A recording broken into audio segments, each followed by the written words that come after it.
দূর দূর, হঠাৎ করে কেন যে এত চুল ঝরছে বুঝতেই পারছি না। কতদিন হয়ে গেল চুল ওঠা আর থামছেই না। না, এমন হতে থাকলে তো মাথায় টাক পড়ে যাবে। না না না, আজ রাজবৈদ্যের কাছে পরামর্শ নিতে হবে। কি ব্যাপার মহারাজ, আজ আপনাকে এমন চিন্তিত দেখাচ্ছে কেন? জীবনে বড় দুঃখ গোপাল, মন মেজাজ একদম ভালো নেই। সে কি কি হয়েছে মহারাজ? গোপাল থাকতে দুঃখ কিসের? আর বলো না, মাথার চুলগুলো আজকাল ঝড়ে পড়া পাতার মতো পটপট করে ঝরে যাচ্ছে। আমি তো জানি কেন এমন হচ্ছে, কিন্তু এখনই মুখ খুললে চলবে না। আর একটু বেশি বিপদ বাড়লে তখন মাঠে নামবো। তাই বলুন। এ তো খুব ছোট ব্যাপার। চুল ঝরলে টাক পড়বে, আর সেটা পড়া কত ভালো জানেন? কথায় আছে, যত বড় টাক তত বেশি টাকা। তুমি চুপ করো তো বাপু। যদি টাক থাকলেই টাকা হতো, তাহলে তোমার টাকা কোথায়? যেটা বোঝো না সেটা নিয়ে কথা বলো না। তাই না তাই, মহারাজের ঝরছে চুল, চিন্তার ভাঁজ মাথায়। গোপাল যতই চেষ্টা করুক, চিড়ে ভিজবে না কথায়। তোমরা সকলে থামো তো দেখি। ও রাজবৈদ্য, তুমি এর কিছু উপায় বলো। আগে মহারাজ, অনেক সময় দেহে ওই লৌহের পরিমাণ কমে গেলে এমন চুল ঝরে। আপনি বরং পালং শাক, ওই কিশমিশ, কলা ও আরো কিছু ফল আমি বলে দিচ্ছি, সেগুলো বেশি করে খান। আচ্ছা আচ্ছা আচ্ছা, তবে তাই করে দেখি।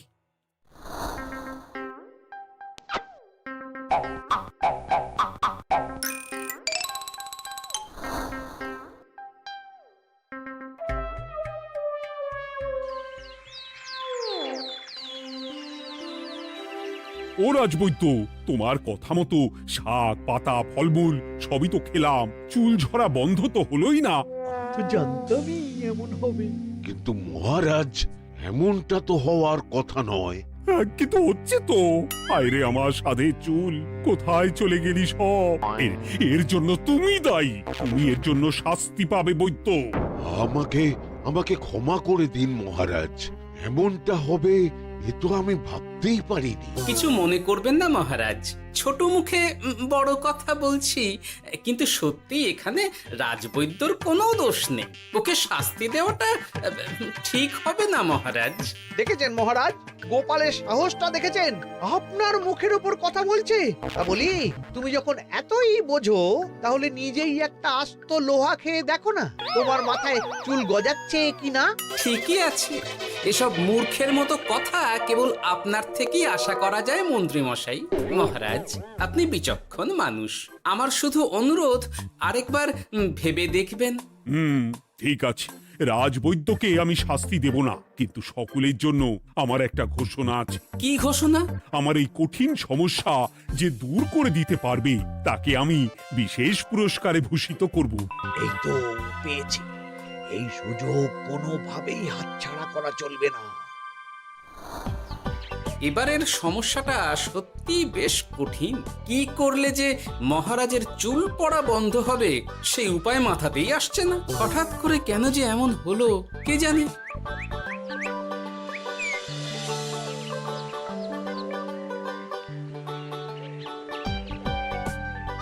ও মা, তুমি এসে গেছো?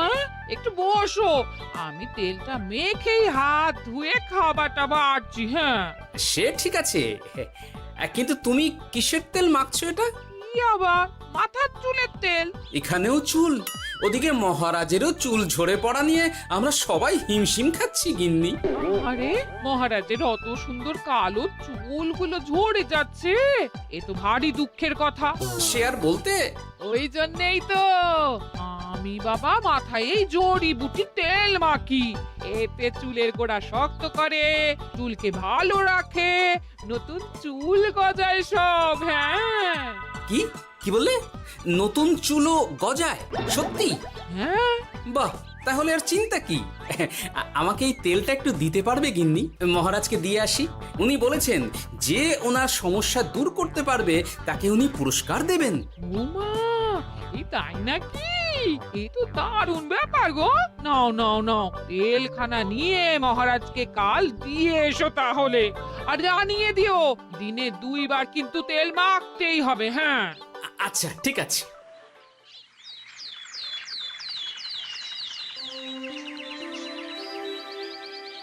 কোনো উপায় খুঁজে পেলে তোমরা? আগে মহারাজ, আমি আপনার জন্য নকল চুল বানিয়ে এনেছি। যতদিন আপনার চুল পড়া বন্ধ না হচ্ছে ততদিন আপনি এটা পরে ব্যবহার করতে পারেন। সে তো বুঝলাম, কিন্তু নকল চুল তো আর আসল চুলে জায়গা নিতে পারবে না বিজ্ঞানী। আসল চুলের কথা ভেবে আমি আপনার জন্য কেশুত্তে পাতা এনেছি মহারাজ। আচ্ছা বেশ। তা গোপাল, খুব তো আগের দিন বকবক করছিলে, তুমি কি এনেছো শুনি? সেটা যথাসময়ে দেখতে পেয়ে যাবেন মন্ত্রী মশাই। এটা জড়িবুটি তেল মহারাজ। আমি এটা আপনার জন্য এনেছি। এতে নতুন চুল গজায় আর চুলের স্বাস্থ্যও ভালো হয়। আমার গিন্নিও ব্যবহার করে এটি, তবে দিনে 2 বার করে মাখতে হবে, তাহলেই ভালো ফল পাবেন মহারাজ।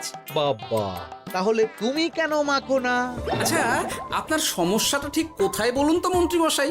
মহারাজের জন্য কিছু আনলেও কথা শোনান, না আনলেও কথা শোনান।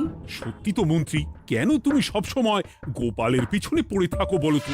এরা তো তাও সবাই কিছু না কিছু আমার কথা চিন্তা করে এনেছে, তুমি তো সেটাও করনি। না আসলে মহারাজ, আমিও ভাবছিলাম আপনার কথা, কিন্তু থাক, বুঝেছি। আহ, দারুণ। তেলের গন্ধটাও খুব সুন্দর। গোপাল, তোমায় অনেক ধন্যবাদ। আশা করছি ব্যবহার করলে খুব ভালো ফল দেবে। একদম দেবেই মহারাজ। দূর বাবা, ভেবেছিলাম এক, হলো আর এক। কোথা দিয়ে যে গোপালটা মাঝখান দিয়ে এসে নাক গলিয়ে ঢুকে পড়ে, খুব শক্ত পুরস্কার নেওয়ার। দেখাচ্ছি মজা।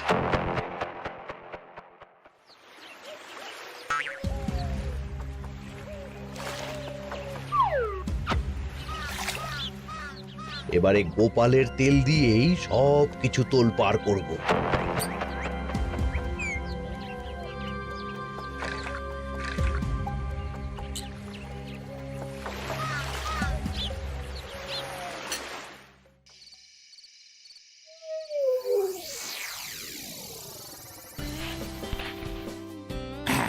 ব্যাস, হয়ে গেল 2 বার মাখা। গোপাল বলেছিল এতেই ভালো ফল পাব, কিন্তু এখন মাখার পর মাথাটা কেমন জ্বালা জ্বালা করছে মনে হচ্ছে। হয়তো নতুন চুল গজাবে বলে এমন হচ্ছে। কাল সকালে বোঝা যাবে। এতক্ষণে বোধহয় ছোট ছোট চুল গজিয়েই গেছে। কি এটা চুল গজানোর তেল ছিল নাকি পড়ে যাওয়ার? হে ভগবান, যেটুকু বাকি ছিল সেটাও ঝরে পড়ে টাক পড়েই গেল। হ্যাঁ, গোপালই হলো যত নষ্টের গোড়া। আজ আসুক সভায়।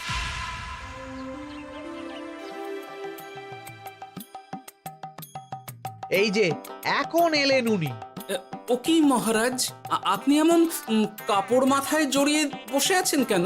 তুমি আর এমন প্রশ্ন জিজ্ঞাসা করো না গোপাল, তোমার দয়াতেই মহারাজের এমন অবস্থা। মানেটা আমি তোমায় দেখাচ্ছি, দাঁড়াও। এই যে গোপালের দেওয়া তেল মেখেই আমার এমন হয়েছে, আর তার জন্য আমি তোমাকে কোনোদিনও ক্ষমা করব না গোপাল। বিশ্বাস করুন মহারাজ, আমার গিন্নিও মাখে এই তেল, কিন্তু এমন কিছু তো এখনো পর্যন্ত ঘটেনি। আমি আর কিচ্ছু শুনতে চাই না। আমার মাথা ভর্তি চুল আমি ফেরত চাই। যতদিন না আমার মাথার সব চুল ফিরে আসছে ততদিন আমি তোমার মুখও দেখতে চাই না। মহারাজ, আপনার কোনো চিন্তা নেই, আমি তো আছি। এবার এই সমস্যার একটা সমাধান আমি করেই ছাড়বো। কি ব্যাপার, মন্ত্রী মশাই এত লাফাচ্ছে কেন? এসবের পেছনে আবার ওনার হাত নেই তো? না, ব্যাপারটা পরে দেখতে হচ্ছে।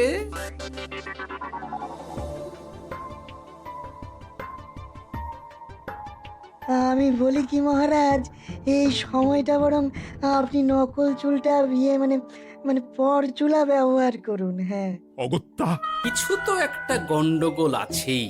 গিন্নিও তো রোজ মাথায় তেল মাখে, কই এমন তো হয় না। মন্ত্রী যদি কিছু করেও থাকে তাহলেও হাতে নাতে ধরবো কিভাবে? ও কি গো গোপাল দাদু, এখন এই সময় তুমি রাজসভা ছেড়ে এখানে? তোদের দাদু আর রাজসভায় যাবে না রে? কি বলছো গো? কেন? আর কেন, বিনা দোষে এমন শাস্তি। তোমায় শাস্তি দিয়েছে, তুমি শুধু বলো কে তোমার সাথে কি করেছে, বাকিটা আমরা বুঝে নিচ্ছি। আচ্ছা বলছি, কৃষ্ণনগরের মন্ত্রী মশাইয়ের বাড়িটা কোন দিকে একটু বলতে পারবেন? কৃষ্ণনগরে নতুন নাকি? আগে তো আপনাকে কখনো দেখেছি বলে মনে পড়ছে না। হ্যাঁ, আমি এখানে থাকি না, আমি এখানে আমার কাজে এসেছি, তাই মন্ত্রী মশাইয়ের বাড়ির ঠিকানাটা যদি একটু বলে দেন। নিশ্চয়ই, এ পথ দিয়ে সোজা চলে যান, তারপর কিছুটা ডান দিকে গেলেই পেয়ে যাবেন। আচ্ছা, অনেক ধন্যবাদ। ভিন গাঁয়ের লোক মন্ত্রী মশাইয়ের বাড়িতে, ব্যাপারটা বেশ সন্দেহজনক লাগছে। এই এই গুলটে ন্যাপলা, তোরা তোরা দুজন একটু আড়াল থেকে দেখতো লোকটা মন্ত্রী মশাইয়ের বাড়িতে ঠিক কি জন্য এসেছে, তারপর আমায় খবর দিস। ঠিক আছে গোপাল দাদু। তোমার আবার এখানে আসার কি দরকার ছিল? আমি তো বলেছি যে আমি ঠিক গিয়ে তোমার পাওনা গন্ডা মিটিয়ে দেবো। মিটিয়ে দেবে? কতদিন হয়ে গেছে জানেন? দেখো, হয় আমার কীটনাশক আর সার সব ফিরিয়ে দিন, নয়তো আমার জিনিসের দাম মিটিয়ে দিন। কীটনাশক, সার আর কি করে ফেরত দেবো বলো? ও তো সব পুকুরের জলে মিশে গেছে। ওসব আমি জানি না, আমার পাওনা গন্ডা মিটিয়ে দিন, ব্যাস। চল চল, এখনই তাহলে গোপাল দাদুকে গিয়ে সব জানাই। চল চল। দাদু, ও গোপাল দাদু। তোরা এসে গেছিস? আয় আয় আয় আয় আয়। মন্ত্রী মশাইয়ের মুখ থেকে অনেক খবর পেলাম। তাই নাকি? কি শুনি? মন্ত্রী মশাই ওই লোকটার কাছ থেকে অনেক কীটনাশক সার নিয়েছে, কিন্তু এখনো জিনিসের দাম মেটায়নি। হ্যাঁ, ওই জন্যই তো মন্ত্রী মশাইয়ের উপর লোকটা খুব রেগেছিল, হুমকিও দিয়েছে 1 সপ্তাহের মধ্যে জিনিসের দাম সব মিটিয়ে দিতে হবে। তাই নাকি? কিন্তু কীটনাশক সার নিয়ে মন্ত্রী মশাই কি করবে? সেটা তো বলতে পারবো না দাদু। তবে হ্যাঁ, মন্ত্রী মশাই ওই লোকটাকে বলছিল যে ওই সব কীটনাশক সার পুকুরের জলে মিশে গেছে। কি বললি? পুকুরের জলে? আচ্ছা, এবার দুয়ে দুয়ে 4 করা গেল। অনেক ধন্যবাদ রে তোদের। বল বল, তোরা কি খাবি? কিচ্ছু লাগবে না গোপাল দাদু, তবে ভোলা বয়ের আর মিষ্টি খাওয়ালে। আচ্ছা আচ্ছা। কি করে যে মহারাজকে আসল ব্যাপারটা বোঝাই, কিছু তো একটা উপায় বের করতেই হবে। তা বলি বাবা, রাজসভায় যেতে হবে না বলে কি সারাদিন এইভাবেই শয়নে শয়নে দিন কাটাবেন বাবা? হ্যাঁ, উপায় পেয়ে গেছি। বুঝলে গিন্নি, আমাকে একটা জায়গায় যেতে হবে, বুঝলে? তারপর ওখানে যদি কাজ হয় তাহলে আগামীকাল রাজসভায় আমি যাব। কিন্তু তুমি যে বলেছিলে তোমার এখন ছুটি। হ্যাঁ, কি আর করি বলো, গুরুত্বপূর্ণ একটা কাজ, তাই যেতেই হবে। আচ্ছা যাও। ওই গো বিজ্ঞানী, আরে গোপাল যে, বলো। এই যে বিজ্ঞানী, একটা বিশেষ দরকারে তোমার কাছে এলাম, বুঝলে? হ্যাঁ, বলোই না। আচ্ছা, এই দূষিত জলকে কিভাবে আবার পরিশুদ্ধ করে বলতে পারবে? কেন পারবো না? জলের মধ্যে একটু চুন আর ফটকিরি দিয়ে দিলেই জল আবার দূষণমুক্ত হয়ে যাবে। তবে ওগুলো দেওয়ার পর কিছুদিন সেই জলকে ব্যবহার করা বন্ধ রাখতে হয়। হ্যাঁ। আচ্ছা আচ্ছা, অনেক ধন্যবাদ, আসি তাহলে। হ্যাঁ,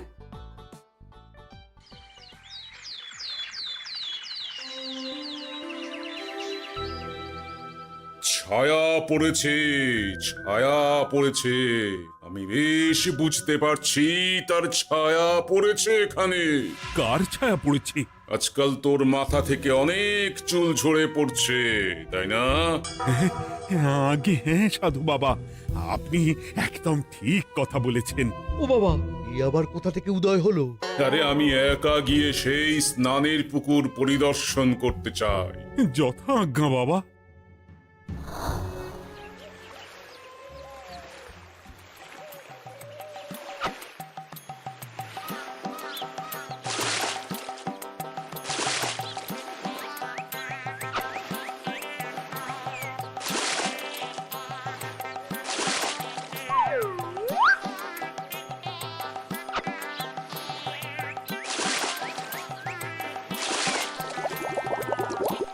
যাক বাবা, মোটামুটি সপ্তাহখানেক এভাবে থাকলেই পুকুরের জল আবার আগের মতো পরিষ্কার হয়ে যাবে। এবার শুধু মহারাজকে একটু বুঝিয়ে বললেই হয়ে যাবে।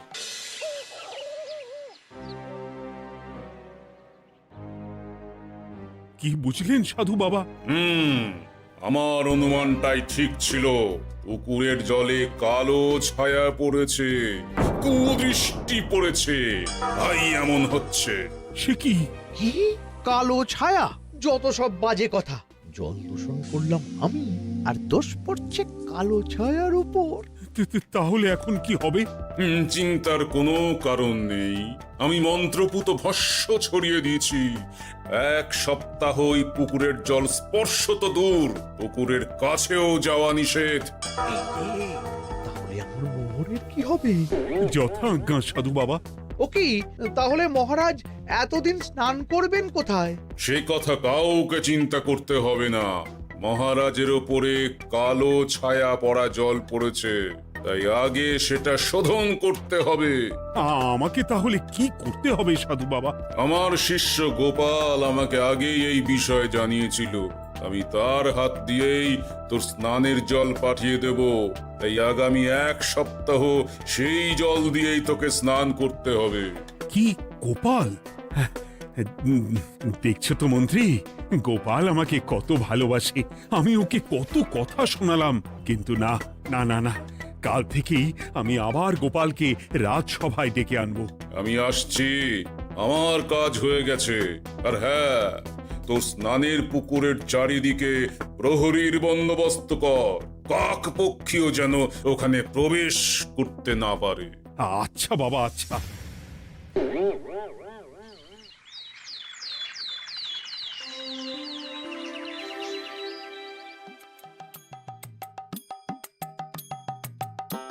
গোপাল, তোমাকে আবার এখানে দেখতে পেয়ে আমার খুব ভালো লাগছে। তোমার গুরুদেব গতকাল এসেছিলেন, কিছু মনে করো না। না বুঝেই তোমাকে অনেক কথা শুনিয়েছি। না মহারাজ, আমি জানি আপনি আমাকে খুব ভালোবাসেন, তাই আমি কিছু মনে করিনি মহারাজ। এই নিন, আমি আপনার স্নানের জল এনেছি। হ্যাঁ হ্যাঁ হ্যাঁ, দাও দাও দাও।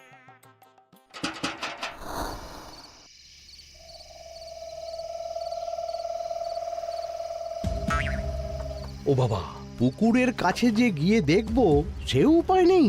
চারপাশে প্রহরীতে ভর্তি, তাহলে কি সত্যি সত্যি কালো ছায়া পড়েছে? ভালোই হলো, পাওনাদারকে বলে দেবো কীটনাশকটা জালি ছিল। হি হি।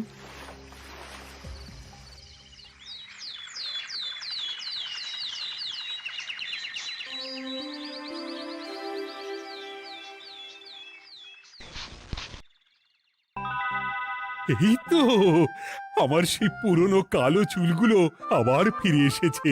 আহা, কি যে আনন্দ হচ্ছে দেখে। আজ 1 সপ্তাহ সম্পূর্ণ হলো। গোপালের জন্য আমার স্নানের পুকুর থেকে কালো ছায়া দূর হয়েছে। আমাকে এই সমস্যা থেকে দূর করার জন্য আমি গোপালকে 100টি মোহর উপহার দিতে চাই।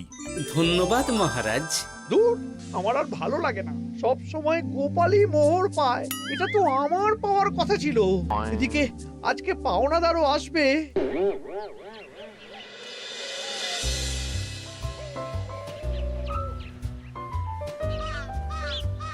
গোপাল দাদু, ওই লোকটা এসে গেছে। আচ্ছা, আসছি। এটা তো মন্ত্রীর বাড়ির দিকে রাস্তা। আমরা তাহলে ওদিকে কেন যাচ্ছি গোপাল? আপনার পুকুরের আসল রহস্যটা কি সেটা আপনি জানবেন না মহারাজ? মানে? নিজের চোখেই দেখুন, তাহলে বুঝতে পারবেন। আর একটু সময় দাও আমায় ভাই। এমনিতেও তোমার কীটনাশক কোনো কাজের নয়। কি এখন এসব কথা আর একদিনও সময় দিতে পারছি না। একটু বোঝো, একটু। সব আমি মহারাজের পুকুরের জলে মিশিয়ে দিয়েছি। মন্ত্রী, তুমি তাহলে সেই কালো ছায়া? মহারাজ, আপনার পর্দা ফাঁস হয়ে গেছে মন্ত্রী মশাই। তুমি তাহলে সবটা জানতে? একদম প্রথম থেকে। রে, খুব জোর ফেঁসেছি। এদিকে পাওনাদার, ওদিকে মহারাজ, এখান থেকে কেটে পড়তে হবে। গন্ডগোল করে আবার পালানো হচ্ছে তবে রে। বলো, কেন করেছিলে? মহারাজ, আমি ভেবেছিলাম আপনার সব চুল উঠে গেলে আমি আপনার কাছ থেকে চুল গজানোর ওষুধ দেওয়ার নামে অনেক টাকা লুটবো। কিন্তু সেই ভাবনা ভাবনাই থেকে গেল, সেগুড়ে যে বালি হয়ে গেল। ভাবা যায় চুলের জন্য চুলো